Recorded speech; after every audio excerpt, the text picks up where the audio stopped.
3 দিন হলো হযরত মুহাম্মদ সাল্লাল্লাহু আলাইহি সাল্লাম মদিনাতে নেই, কেউ জানে না নবীজি কোথায়। উমর ফারুক রাদিয়াল্লাহু মুক্ত তরবারি হাতে নিয়ে ঘোষণা দিলেন, যদি নবীজির কোনো কিছু হয় তাহলে আমি উমর বলছি মক্কায় একটা মুনাফিকের দেহ আস্ত থাকবে না। এদিকে আবু বকর রাদিয়াল্লাহু বললেন, থাম ভাই, চল নবীজির তলাশ করি। দুইজনে মদিনা থেকে মক্কার উদ্দেশ্যে রওনা হলেন। মরুভূমি পেরিয়ে পাহাড়ের এলাকাতে আসলেন। একটু দূরে দেখলেন একটা রাখাল দাঁড়িয়ে আছে। আবু বকর ও উমর ফারুক রাদিয়াল্লাহু রাখালটাকে জিজ্ঞাসা করলেন, তুমি কি হযরত মুহাম্মদ সাল্লাল্লাহু আলাইহি সাল্লামকে দেখেছো? রাখাল উত্তরে বলল, আমি হযরত মুহাম্মদ সাল্লাল্লাহু আলাইহি সাল্লামকে চিনি না, এবং কি আমি আপনাদেরকেও চিনি না। তবে ওই পাহাড়ের উপর একটি লোক ইয়া উম্মতি বলে কাঁদতাছেন। আবু বকর আর উমর ফারুকের বুঝতে বাকি ছিল না, লোকটি আর কেউ না, দয়াল নবীজি হযরত মুহাম্মদ সাল্লাল্লাহু আলাইহি সাল্লাম। রাখাল আবার বলল, লোকটির সাথে সাথে আমার সব উট ভেড়াগুলো কাঁদতাছে আর খাওয়া বন্ধ করে দিছে।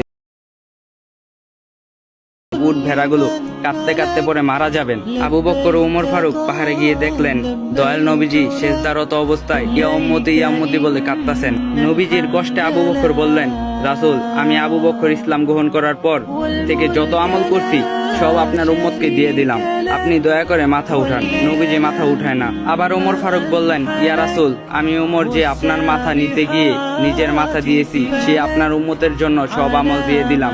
নবীজি মাথা উঠায় না। আবু বকর বললেন, উমর কাজ হবে না, রাসূলকে একমাত্র ফাতিমাই শান্ত করতে পারবে। তারা দুইজন মদিনার দিকে ছুটলেন। পথে হযরত আলী রাদিয়াল্লাহুর সাথে দেখা।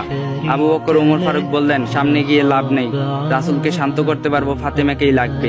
এবার তিনজনই ফাতিমার আলী রাদিয়াল্লাহু ফাতিমাকে ডাক দিলেন। ফাতিমা বাইরে এসে স্বামীর চেহারা দেখে বললেন, আপনাকে এমন দেখাচ্ছেন কেন?